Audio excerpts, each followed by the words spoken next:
Before we start, if you enjoy the story, please leave a like and check if you're subscribed. The Outpost's door hung half open, banging against its frame in rhythm with the wind. Brennan Hayes killed the rover's engine and sat in the sudden silence, watching snow spiral through the headlights. 3 months ago, he'd signed the papers without ever seeing this place. The seller's agent had been suspiciously eager, dropping the price twice before Brennan even countered. Now he understood why. He stepped out into the blizzard, boots crunching through knee-deep drifts. The outpost squatted against the mountainside like a wounded animal. Prefab structure half buried in ice, solar panels shattered, communication array bent at an angle that would have been funny if he'd cared enough to laugh. The settlement's designation marker had been torn down, leaving only bolt holes in the concrete. Perfect. Brennan shouldered his pack and crossed to the entrance. The door's security panel hung by wires, its screen cracked and dark. Someone had left in a hurry. The interior smelled of stale air and something else, something organic and wrong that made his hand drift toward the pistol under his jacket. He swept each room with mechanical precision, habits from another life overriding the exhaustion that had driven him to this frozen shithole at the galaxy's edge. Kitchen, abandoned. Supply room, half empty. Sleeping quarters, unmade bed, personal items scattered across the floor. A child's toy sat on the windowsill, a stuffed creature with too many eyes.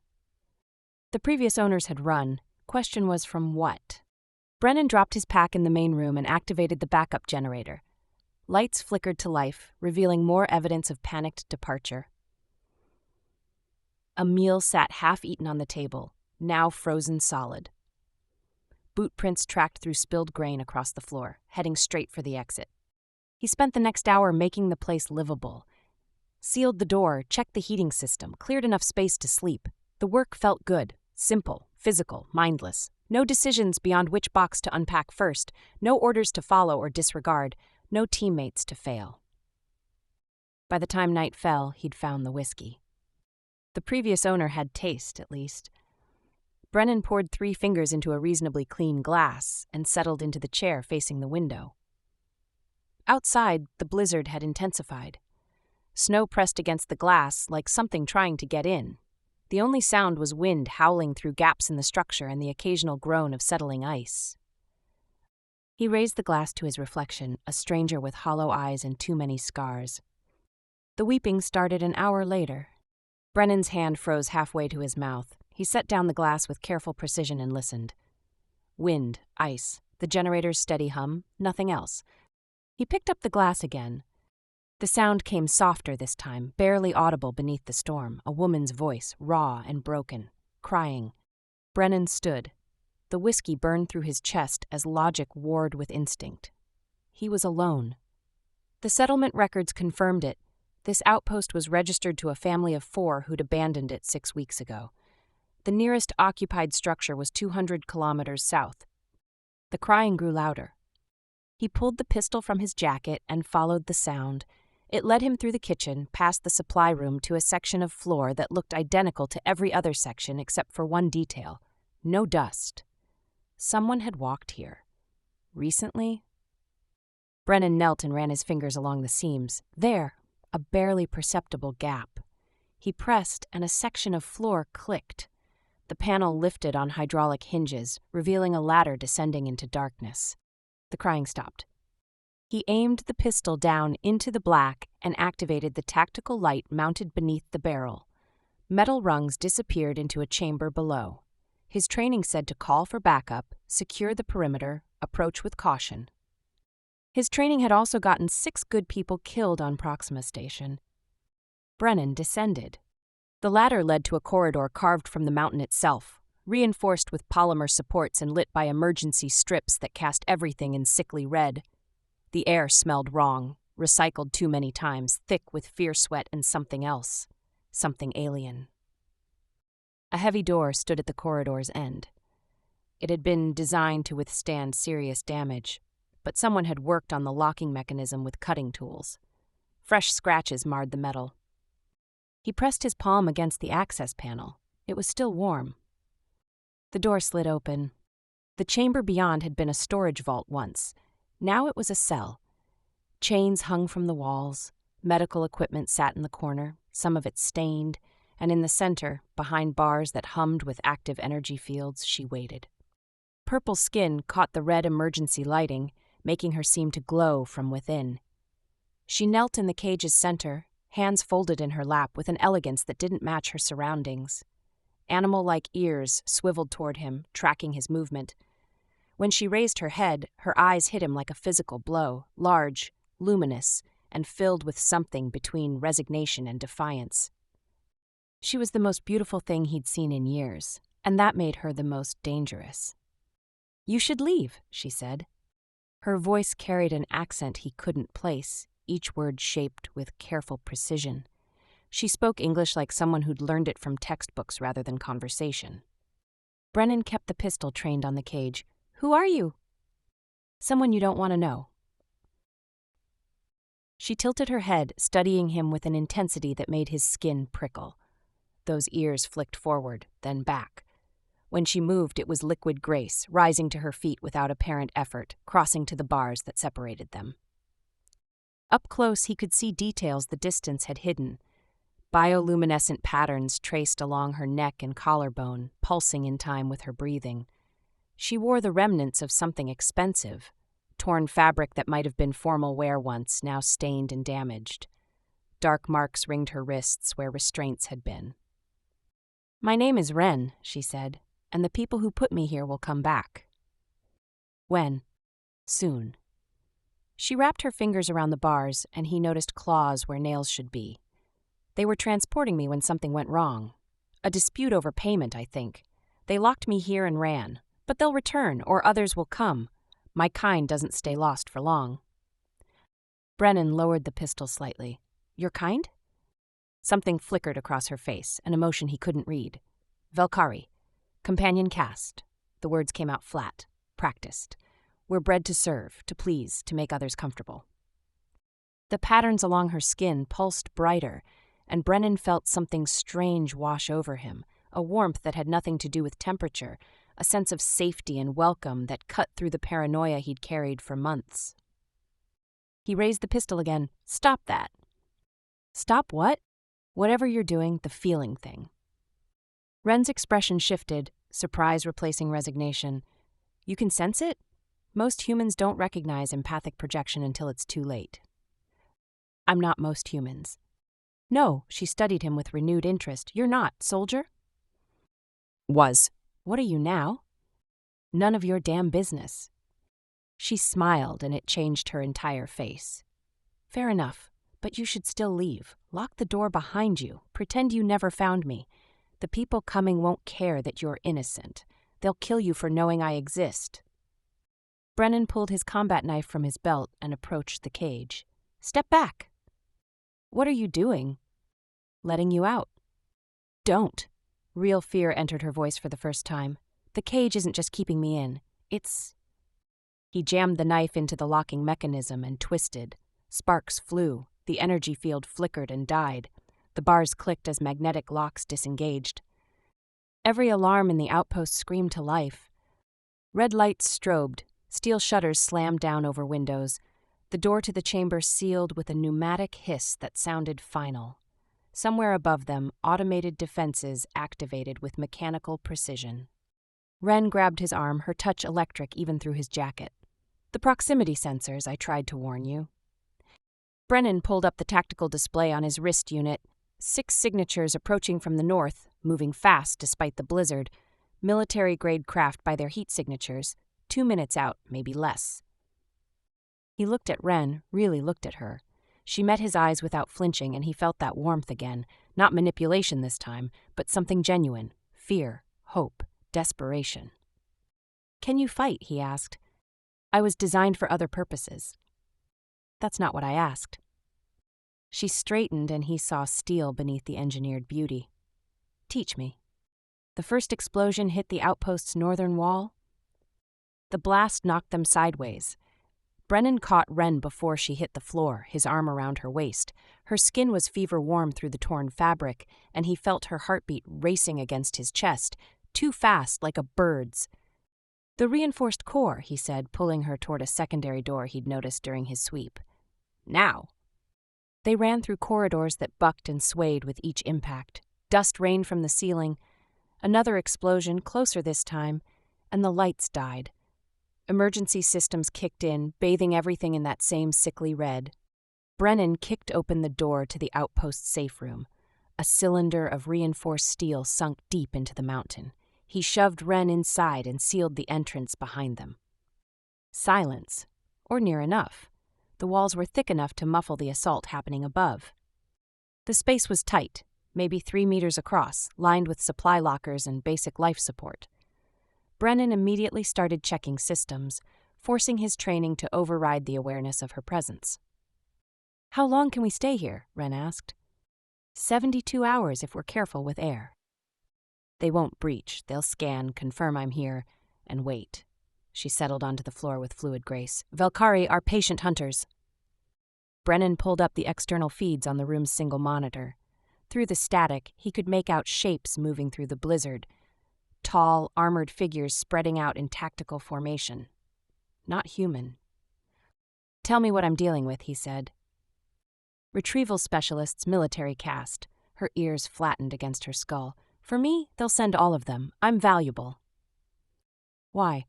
She looked up at him, and in the cramped space there was nowhere to hide from those luminous eyes. "I was supposed to be assigned to a diplomatic mission. Humans and Valkyrie establishing formal relations. I would have been part of the envoy." Her hands curled into fists. "But I learned what it really meant. We're infiltrating human colonies across the sector. Companions like me, placed in positions of influence. Reading emotions, manipulating decisions." The temperature in the room suddenly felt 10 degrees colder. "Invasion," Brennan said. "Within the year, maybe sooner." She leaned forward. "I couldn't do it, couldn't be part of genocide, disguised as seduction. So I ran. The smugglers caught me, tried to sell me to the highest bidder. They got greedy, started a bidding war. That's when everything went wrong." Brennan checked the monitors again. The Valkyrie had set up a perimeter and weren't advancing. Wren was right, they were settling in for a siege. When he turned back, she was watching him with an expression he couldn't quite read. "You feel different," she said. "Different how?" "Most humans don't recognize empathic projection, but you notice and you don't fight it." She tilted her head. "Why?" "Had some practice with hostile telepaths on Proxima Station." "The siege. I heard about it even in Valkyrie space. 27 days against Koresh mindbreakers." 28, Brennan corrected, and we lost. "You survived. 6 people didn't." The words came out harder than he'd intended. Wren flinched, and he saw the guilt like a physical weight. Her patterns dimmed. "I'm sorry," she said. "My empathy, it's difficult to control sometimes. I can feel what you carry." Brennan stood abruptly, putting distance between them. "We should check your injuries. You were in that cage for weeks." "Brennan." "That's an order." She blinked at the command in his voice, then nodded. When she stood, he noticed her favoring her left side. The torn clothing revealed bruises in various stages of healing, cuts that had scabbed over without proper treatment. He pulled the first aid kit from the supply locker and gestured to the bed. "Sit." Wren complied, watching him with wary curiosity as he assembled medical supplies. When he knelt in front of her to examine a cut along her ribs, she tensed. "Relax," he said. "You're the first person who's touched me without expectation in a very long time."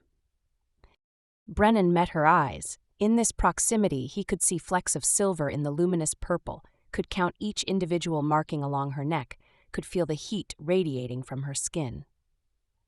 "I'm just treating your wounds," he said. "I know." She smiled, sad and genuine. "That's exactly my point." He worked in silence, cleaning cuts and applying synthetic skin where needed. Every touch sent little sparks across his awareness, her empathy bleeding through despite her obvious attempts at control. He felt her pain as he worked, felt her relief when the antiseptic cooled inflamed tissue. And underneath it all, something else, something warm and cautiously hopeful. "The invasion," he said, focusing on the task. "You said within the year. Details?" "Panion cast seeding human space for 8 months. Assets on 12 colony worlds, 3 major trade stations, at least 1 position inside Sector Command." Christ. We're weapons that look like lovers. Her voice turned bitter. Brennan finished with her ribs and moved to her wrists, where the restraint marks were deepest. The skin there was raw, infected. She'd been fighting her bonds. "This'll hurt," he warned. "I know." He cleaned the wounds as gently as possible, but she still hissed through her teeth. Her hand clenched on his shoulder, claws pricking through his shirt. "Almost done," he said. "I've had worse. That doesn't make this okay." She looked down at him, surprised. "Most people don't care what happens to my kind. We're property."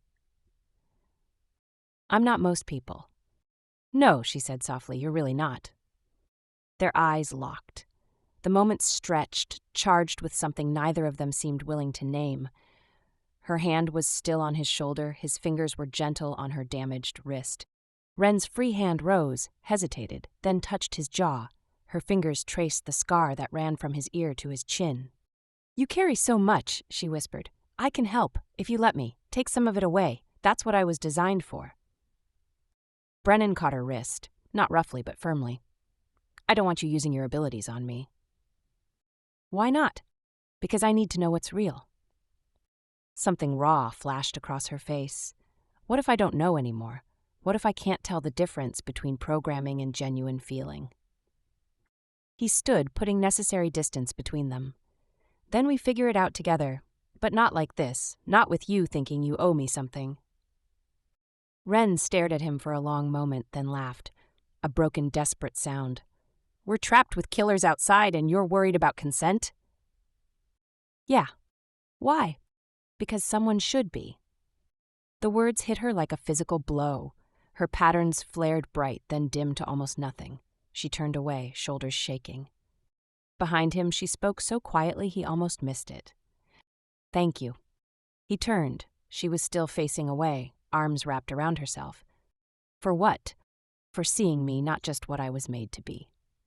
Before he could respond, the proximity alarms chimed, new signatures approaching from the south, smaller craft, human military transponders.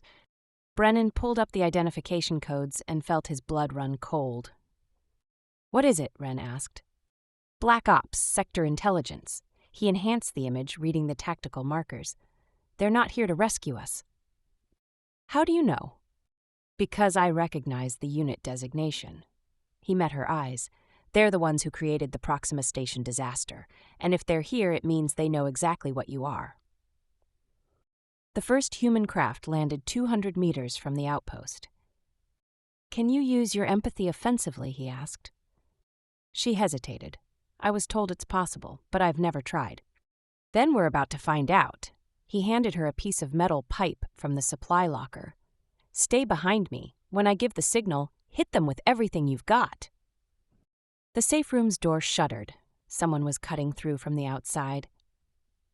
Ren moved close enough that her shoulder pressed against his back. "Brennan, if we don't make it, this is the first time I've felt like a person instead of a thing, so thank you for that." The door exploded inward. Brennan fired twice before the smoke cleared. Both shots found armor, ricocheting off, but buying them seconds. He grabbed Ren and rolled left as return fire chewed through the space they'd occupied. 3 soldiers poured through the breach. Human, full combat gear, moving with practiced coordination. Brennan put a round through the lead man's knee joint, where the armor was weakest. He went down screaming. "Now!" Brennan shouted. Ren stepped forward, and every bioluminescent pattern on her body blazed like burning magnesium. The 2 standing soldiers froze mid-stride. Their weapons clattered to the floor. One started sobbing. The other collapsed, convulsing. "What did you do?" Brennan asked. "Everything they're afraid of." Ren swayed, catching herself against the wall. "All at once." The safe room was compromised. Brennan secured the soldiers' weapons and pulled Ren into a maintenance shaft, sealing the access panel behind them.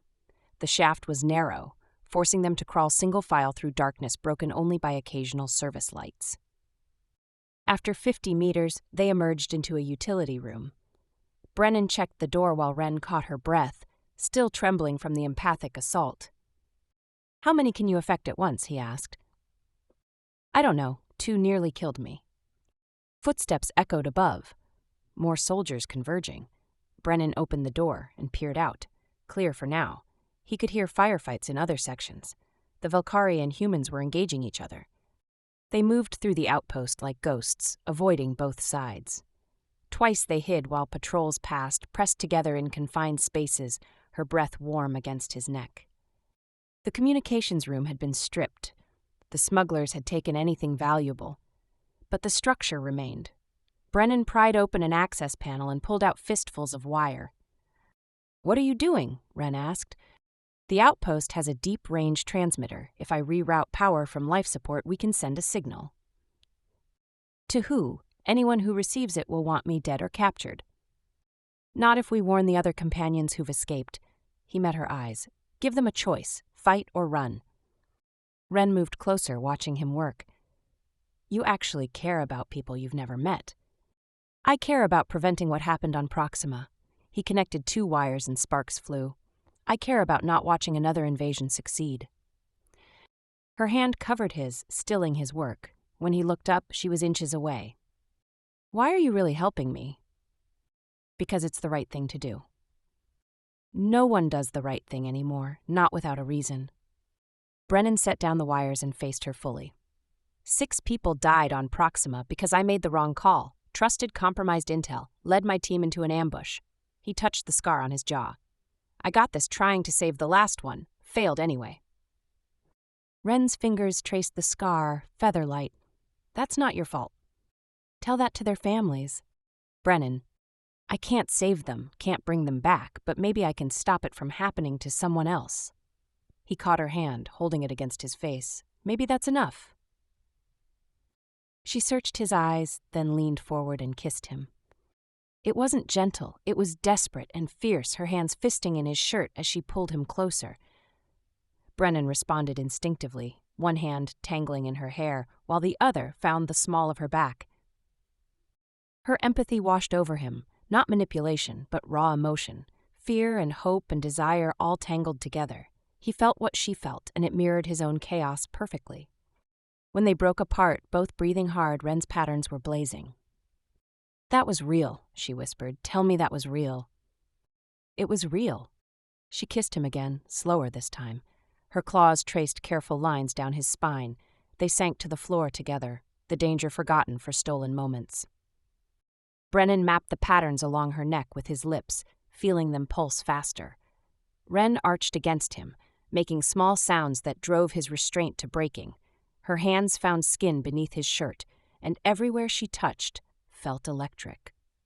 "I've never chosen before," she said between kisses, "never wanted for myself." "And now?" "Now I want you." She pulled back enough to meet his eyes. "Not because you freed me, because you make me feel like I'm worth more than my programming."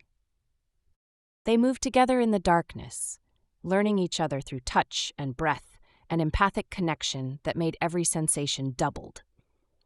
When they finally came together, it was with desperate intensity that burned through every wall he'd built. After, they lay tangled on the cold floor, her head on his chest while he traced patterns along her shoulder. "We should finish the transmitter," Wren said, though she made no move to get up. "In a minute." She smiled against his skin. "They'll hunt us both now." "Let them try." She kissed him softly, then sat up. They dressed quickly. Brennan returned to the transmitter while Wren kept watch at the door. "Almost there," he said, connecting the final relay. Wren's hand shot out, silencing him. She'd gone absolutely still, ears swiveled toward the corridor. "Something's wrong." Her patterns flickered erratically. "I can feel there's something else here." "What?" Before she could answer, her whole body went rigid. Her eyes widened in horror. "No, that's not possible." "Wren, what?" "The signal I told you about, the one only my kind can hear." She grabbed his arm, nails digging in. "I lied. It's not just distress, it's a homing beacon." Brennan felt ice in his veins. "Meaning?" "I'm the prototype, the first, the template for all others." Her hands shook.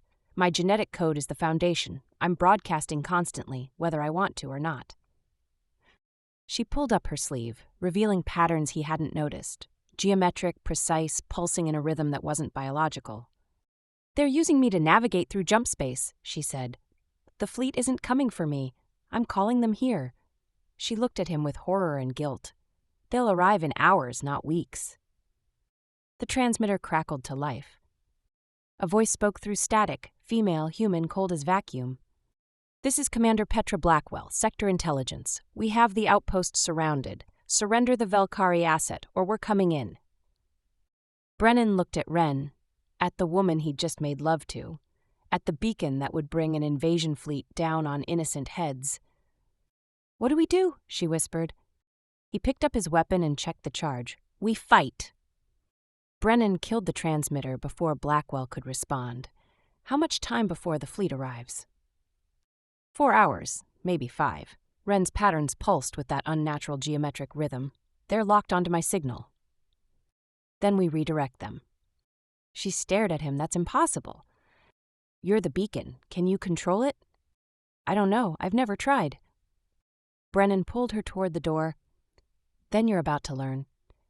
They moved fast through smoke-filled corridors. The firefight had intensified, Valkyrie and human forces tearing the outpost apart. Brennan led Wren toward the vehicle bay.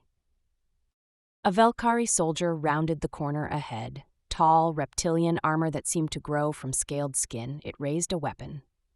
Brennan fired first. The shot hit center mass, but the armor absorbed it. The Valkyrie returned fire, plasma scorching the wall. Wren screamed, not fear, but fury. Her patterns exploded with light, and the Valkyrie dropped its weapon, clawing at its helmet. It staggered backward and went still. Dead? Brennan asked. Brain hemorrhage. Wren's voice was hollow. I pushed everything into its mind. They reached the vehicle bay. Brennan hot-wired the largest rover while Wren kept watch. The engine growled to life just as the bay doors exploded inward. Commander Blackwell stood in the breach with 6 soldiers behind her. Mid-40s, cold eyes, the kind of officer who'd watched good people die and filed the paperwork without blinking. Step away from the vehicle, she said. Brennan kept his hands on the controls. Can't do that. The Valkyrie asset is Sector Intelligence property. She's not property. She's a person. Blackwell smiled without warmth. She's a weapon, one we need before the invasion begins. Her eyes shifted to Wren. Your genetic structure could save millions. By enslaving her? Brennan asked. By learning from her, developing countermeasures. Wren stepped forward. You want to cut me open, study me, create your own companion caste. If that's what it takes. No, Wren's voice carried absolute conviction. I won't be anyone's weapon. Blackwell raised her hand. The soldiers leveled weapons. Last chance. Brennan gunned the engine. Wren, now! She threw everything at the soldiers. They dropped like puppets with cut strings. Blackwell staggered but stayed upright, pulling a sidearm. Brennan drove straight at her. Blackwell dove aside as the rover smashed through the bay doors into the blizzard. Wind hammered the vehicle, snow reducing visibility to meters. Brennan pushed the accelerator to maximum.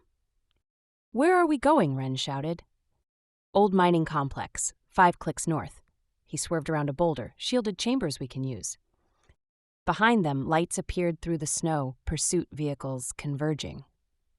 Brennan took the rover off-road, bouncing over terrain that threatened to tear the suspension apart.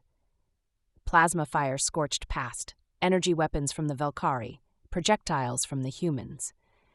The mining complex emerged from the storm, prefab structures built into the mountainside, abandoned decades ago. Brennan crashed through a rusted gate and drove into the main processing facility. He killed the engine and grabbed Wren's hand. Move! They ran deeper into the complex, through corridors lined with dead machinery. Behind them, vehicles screeched to a halt. Boots hit ground. Brennan found a shielded chamber designed to protect workers from radiation. He sealed the door and activated emergency power. Lights flickered to life. Wren slumped against the wall. We're trapped. We're protected. The shielding block scans, buys us time. Time for what? The fleet arrives in 4 hours. Then we change what you're broadcasting. He knelt in front of her. Can you feel it working? She closed her eyes. Yes, like a pulse, constant. I've felt it my whole life. Can you change the pulse, alter the frequency? Maybe. Her eyes opened. But where would I send them? Brennan pulled up a star chart. Dead system 12 light-years from here. No planets, just asteroid debris. If we redirect the fleet there, they'll realize they've been tricked. Come back anyway. Not if they think you're dead. Understanding dawned. The outpost. If we destroy it, they'll assume I died.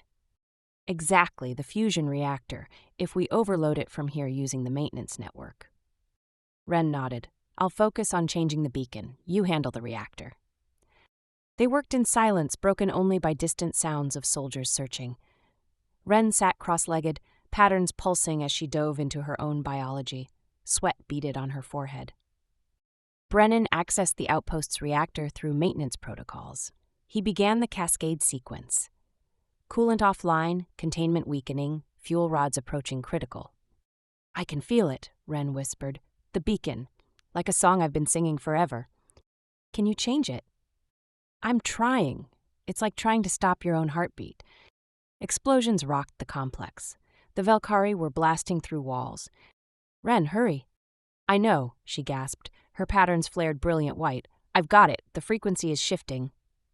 Brennan watched the reactor readings spike. How long? Minutes, maybe less.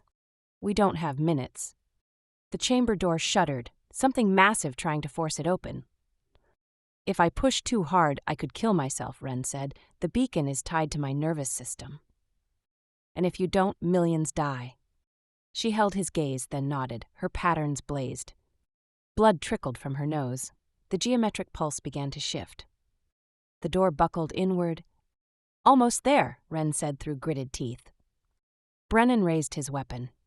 Jektar tore through the metal with armored claws. The Valkyrie hunter was massive, scales gleaming with bioluminescent threat displays. Its eyes found Wren. The prototype returns, it said in accented English, damaged but recoverable. Brennan fired. The shot ricocheted off armor. Jektar moved with terrifying speed, crossing the chamber in 2 strides. It backhanded Brennan into the wall hard enough to crack ribs. Wren screamed. Her patterns exploded, and Jektar staggered, but its military biology was resistant. It reached for her with claws that could tear through steel. Brennan drove his knife into the joint where Jektar's neck met shoulder. The blade found soft tissue. The Valkyrie roared and spun, throwing Brennan across the chamber. Done, Wren gasped. The beacon is redirected. Brennan triggered the reactor overload. 5 kilometers away, the outpost's fusion core went critical. The explosion lit the night like a newborn star. The shockwave hit seconds later, collapsing tunnels. Jektar lunged for Wren. Brennan tackled the Valkyrie from the side. They went down together as the ceiling came apart. The last thing Brennan saw was Wren's terrified face before tons of rock buried them in darkness.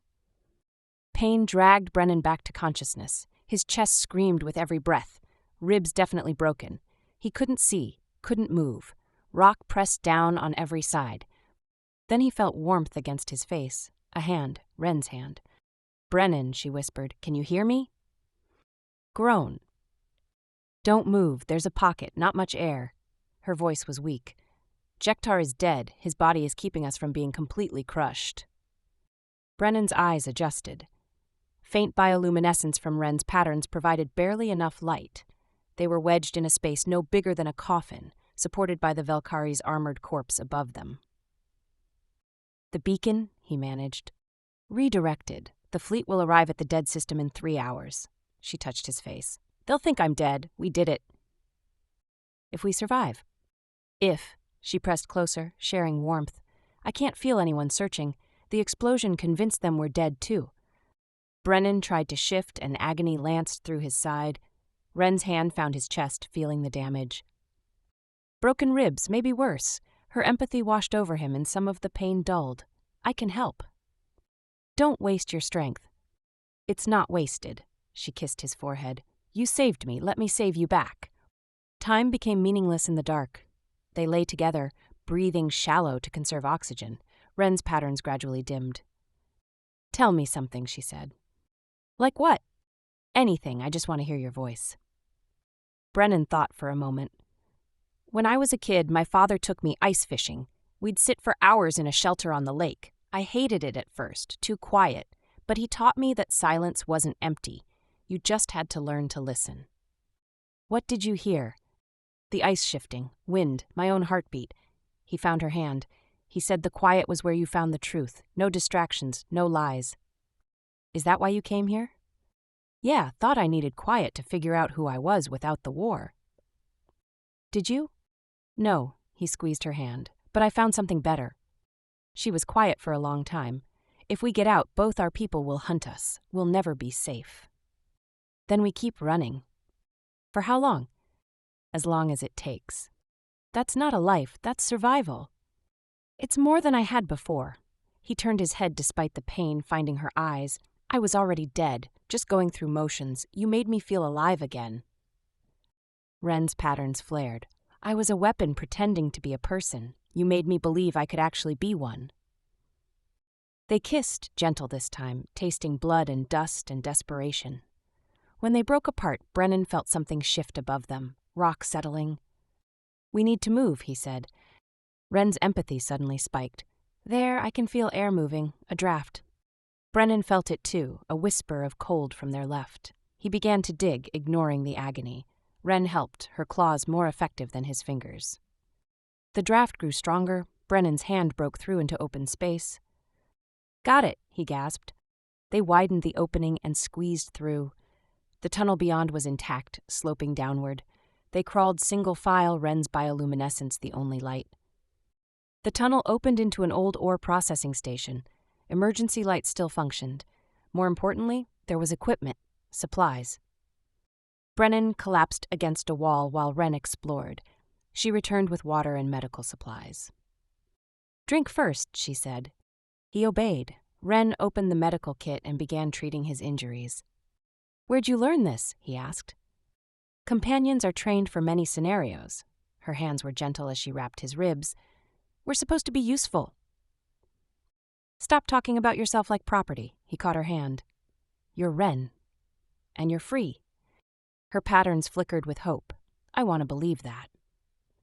Then believe it. She finished bandaging him and sat back, studying their surroundings. There's communications gear, if we can get it working. No, Brennan shook his head. Any transmission risks our position. We stay dark. For how long? Until the fleet arrives at the dead system, until they confirm I'm dead and leave. He checked his chronometer. 2 hours. And then we find a way off this rock. Ren moved closer, settling against his uninjured side. Where would we go? Frontier colonies, places where no one asks questions. He put his arm around her. Start over, new names, new lives. Together? If you want. She tilted her head up. I've never had a choice before. Never had freedom to want something just for myself. And now? Now I want you. Want this, whatever it is. She kissed him softly. Even if it's just survival, I want to survive with you. They sat in silence as time counted down. Brennan monitored for signals. Nothing. The outpost was gone. Both sides had withdrawn. When the chronometer hit 0, Brennan accessed the deep space sensors. The display showed a massive gravitational disturbance 12 light-years away, the Valkyrie fleet dropping out of jump space into the dead system. They'd arrived exactly where Rien had sent them? It worked, she breathed. The fleet scattered immediately, searching for the beacon. After 20 minutes, they began to retreat. Some ships jumped away, others lingered, but eventually vanished. Ren sagged with relief. They're gone. They think I'm dead. We're ghosts now. Brennan pulled her close, both of us. She buried her face against his chest. What about the other companions, the ones still being used? We got the transmitter working. The message went out. They'll decide what to do with it. It's not enough. It's a start. She looked up at him. Promise me something. What? That we don't just run, that we find a way to fight back, free the others. Ren! Promise me, Brennan. I can't save myself and abandon them. He saw the steel in her eyes. This wasn't about survival anymore. It was about purpose. I promise, he said. She kissed him, fierce and grateful. Then let's get off this frozen hell and figure out how 2 ghosts start a revolution. They spent the next hour gathering supplies. The mining complex had maintenance vehicles. Brennan got one running while Ren packed everything useful. Before they left, Brennan accessed the communication array one final time. He recorded a message with no sender ID. To anyone listening, the Valkyrie companion caste is being used to infiltrate human space, their weapons and victims both. Some have escaped, some want to fight. If you're one of them, you're not alone. We're coming for you. He sent the message on a repeating loop, then destroyed the equipment. Ren watched from the vehicle. That'll paint a target on us. We already have one. He climbed into the driver's seat. Might as well make it count. She smiled and took his hand. Where to? South. Smuggler Port 300 clicks away. We can get off-world from there. We find the others. Build a network. Learn everything we can about the invasion. He met her eyes. Then we burn their whole operation to the ground. Ren's patterns blazed with fierce joy. I like the sound of that. They drove into the perpetual blizzard, leaving behind the wreckage of their old lives. Behind them, the outpost was a crater of melted rock. Ahead lay uncertainty and danger, and a war neither had chosen, but both were willing to fight. Brennan glanced at Ren as she navigated, her profile lit by dashboard glow and her own bioluminescence. She caught him looking and smiled. What? She asked. Just thinking. About? That I came here for silence and found something worth making noise for. She laughed, genuine and free, and the sound was more beautiful than any quiet he'd ever known. They disappeared into the storm together, two ghosts racing toward a future they'd write themselves. The invasion was coming. The hunters would never stop. But for the first time in longer than either could remember, they weren't running from something. They were running toward it, and they weren't alone anymore.